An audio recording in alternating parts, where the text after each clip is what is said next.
नमस्कार YouTube family. तर मी प्रतिभा झावरे माझ्या या यूट्यूब चॅनलमध्ये तुमचं सर्वांचं मनापासून स्वागत करते. त्याचबरोबर आजच्या आपल्या नवीन ब्लॉगमध्ये तुमचं सर्वांचं स्वागत करते. तर चला सुरुवात करूयात आजच्या आपल्या नवीन ब्लॉगला. तर आजच्या ब्लॉगचा आपला विषय काय आहे हे तर तुम्हाला थंबनेलवरून समजलंच असेल. तर आज आपण करणार आहोत आपल्या नारळाच्या झाडांची छाटणी. तर आपण छाटणी कशा पद्धतीने करतोय तर हेच आज आपण सविस्तर बघणार आहोत. त्याचबरोबर मला खूप साऱ्या कमेंट्स आल्या की दादा सुट्टीला येऊन लगेच का गेले. तर ते अचानकच सुट्टीला आले होते आणि ते लगेच रिटर्न गेले. तर मला खूप सारे कमेंट्स आले. तर हेच मी तुम्हाला आजच्या व्हिडिओच्या माध्यमातून सविस्तर सांगणार आहे. तर चला आपला व्हिडिओ हा शेवटपर्यंत कंटिन्यू करा. कसा होता आजचा ब्लॉग हा शेवटपर्यंत नक्की बघा. मामी आणि आम्ही दोघं नारळांची छाटणी करणार आहे आणि व्हिडिओला लाईक करा आणि शेवटपर्यंत बघा. या ठिकाणी तुम्ही बघू शकता की आपण आपल्या दारापुढे 9 नारळ लावलेले आहेत. तर ह्या 9 नारळांची मी कशा पद्धतीने काळजी घेते, कशा पद्धतीने छाटणी करते. तर अजूनमधून मी काय करत असते की नारळाच्या झाडाच्या खालच्या वाळलेल्या फांद्या आहेत तर त्या कट करत असते. तर आज म्हटलं की ब्लॉग बनवूयात की तुम्हालाही मदत होईल. जर तुम्ही तुमच्या दारापुढे किंवा गार्डनमध्ये लावलेले असतील झाडं 2 किंवा त्यापेक्षा जास्त असतील तर कशा पद्धतीने काळजी घेतली पाहिजे आपण अधूनमधून. तर हेच मी तुम्हाला आज दाखवणार आहे. तर हे ज्या खालच्या वाळलेल्या फांद्या आहेत तर त्या मी का कट करते, कारण वाळलेल्या फांद्या ह्या न्यूट्रिएंट अपटेक करतात जमिनीतल्या. तर त्यांचा काही फायदाच नसतो जमिनीतले न्यूट्रिएंट अपटेक करून, कारण वरच्या फांद्या ह्या लवकर वाढत नाही. जर तुम्ही खालच्या फांद्या कट केल्या तर लवकर झाड उंच होऊ शकतं आणि वाढू शकतं. तर यासाठी मी ह्या खालच्या फांद्या ह्या कट करत असते. तर फांद्या कशा पद्धतीने मी कट करते तर चला बघूयात. आता आम्ही नारळांची छाटणी करणार आहे. मामी आणि मी छाटणी करणार आहे. पहिल्यांदा मामी छाटणी करणार, नंतर मी छाटणी करणार आहे. तर छाटणी करण्यासाठी मी हा विळा घेतलेला आहे जो की आपण घास कापण्यासाठी किंवा गवत कापण्यासाठी घेतो. तर तोच विळा मी या ठिकाणी छाटणी करण्यासाठी म्हणजे पानं कट करण्यासाठी घेतलेला आहे. तर अशा पद्धतीने आपल्याला हे पान एकदम खोडातून कट करायचे आहेत, हे वाळलेले पानं.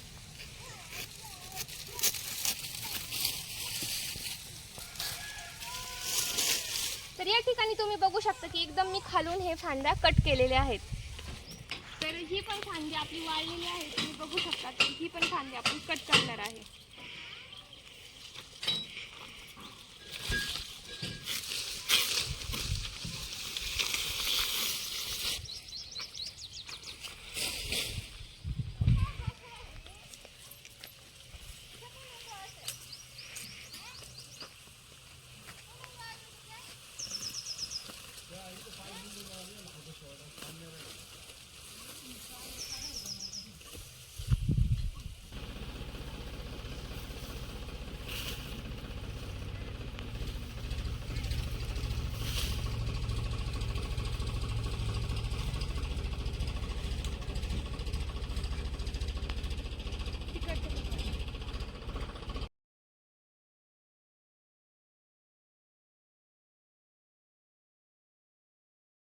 आता मामीने छाटणी केली आहे.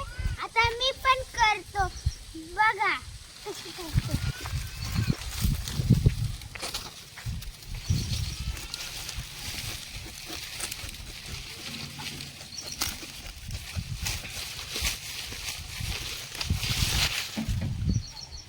बघा आता मामीने सुद्धा मला छाटणी करायला शिकवली. मी दुसऱ्या नारळाची फांदी कापणार आहे.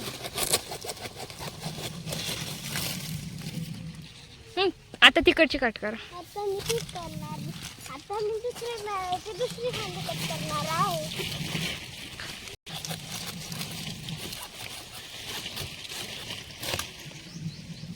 आता मी तिसऱ्या नारळाची फांदी कापणार आहे. दुसऱ्या नारळाची तिसरी फांदी कापणार आहे.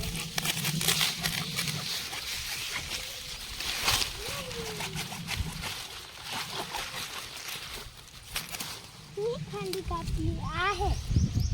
तर आपल्या आता नारळांची छाटणी करून झालेली आहे. तर आता हा जो छोटा नारळ बघत आहे तर हा नारळ मी वैष्णोदेवीवरून आणलेला आहे, जम्मूवरून आणलेला आहे. जर तुम्ही गेले असेल वैष्णोदेवीला तर तुम्हाला माहीत असेल, म्हणजे आपण जो मंदिरात नारळ घेऊन जातो तर तो नारळ आपल्याला रिटर्न परत मिळतो. तर तो नारळ रिटर्न मी आणल्यानंतर आपलं देवापुढे कलशमध्ये ठेवला होता. तर त्याला खूप छान असा कोंब आला. तर थोडे दिवस मी त्याला घरातच ठेवलं आणि नंतर त्याला जमिनीत लावलं होतं. तर बघू शकता किती छान आता तो वाढलेला आहे. त्याचबरोबर आपण आता ह्या 2 नारळांच्या पण फांद्या कट करून घेऊयात. तर ह्या नारळाची फांदी काही जास्त वाळलेल्या नाही आहे, 1-2च आहेत, तर त्या आपण कट करून घेते.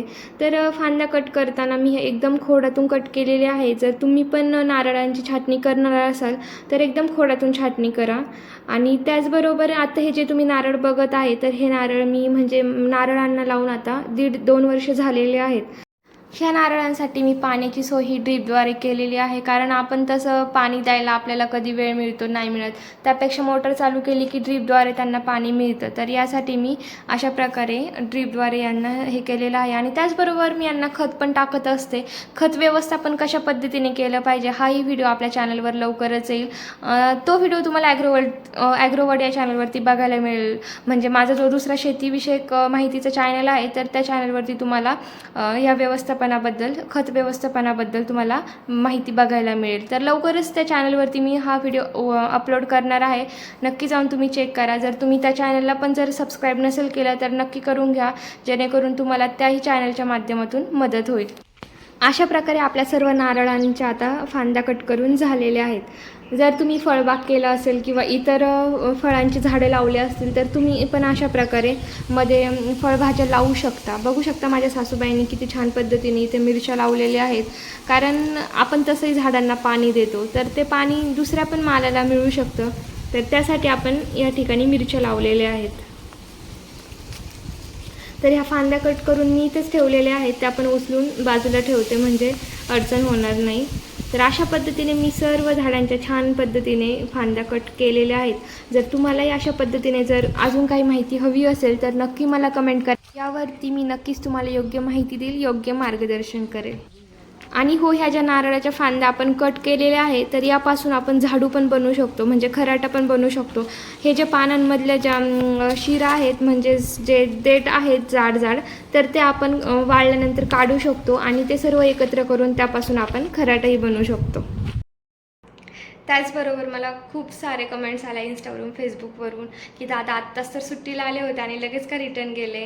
तर ते अचानक सुट्टीला पण आले आणि लगेच रिटर्न पण गेले.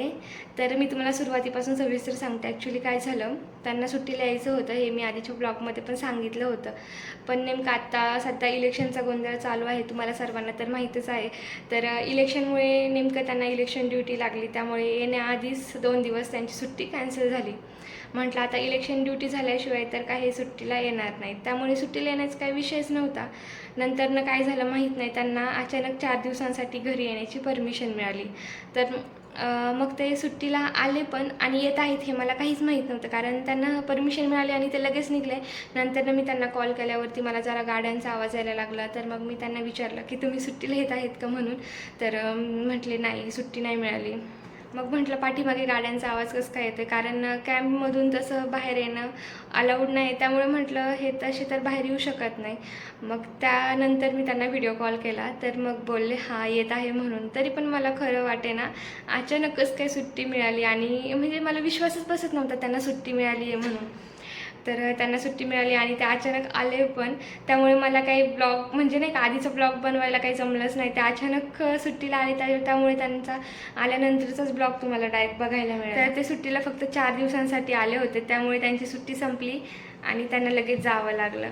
तर ते आता लवकरच परत सुट्टीला येणार आहेत, आणि आल्यानंतर सुट्टी पण जास्त दिवसांची आहे. आत्ता म्हणजे लवकर म्हणजे एवढ्यातच येणार आहेत ते सुट्टीला. तर आल्यानंतर तुम्हाला ब्लॉग तर बघायला मिळणारच आहे. तर असा काहीसा विषय होता त्यांचा येण्याचा आणि जाण्याचा. तर मला खूप साऱ्या कमेंट्स आल्या, तर म्हटलं ब्लॉग बनवूयात, सविस्तर सांगता येईल. तर चला, मी थोडक्यात सांगण्याचा तुम्हाला प्रयत्न केला आहे. तर व्हिडिओ पूर्ण बघितल्याबद्दल धन्यवाद. असंच आपल्या चॅनलला कनेक्ट राहा. त्याचबरोबर जर तुम्ही अजूनही आपल्या चॅनलला सबस्क्राईब नसेल केला तर नक्की करून घ्या, जेणेकरून यापुढचे येणारे ब्लॉग्स हे तुम्हाला बघायला मिळतील.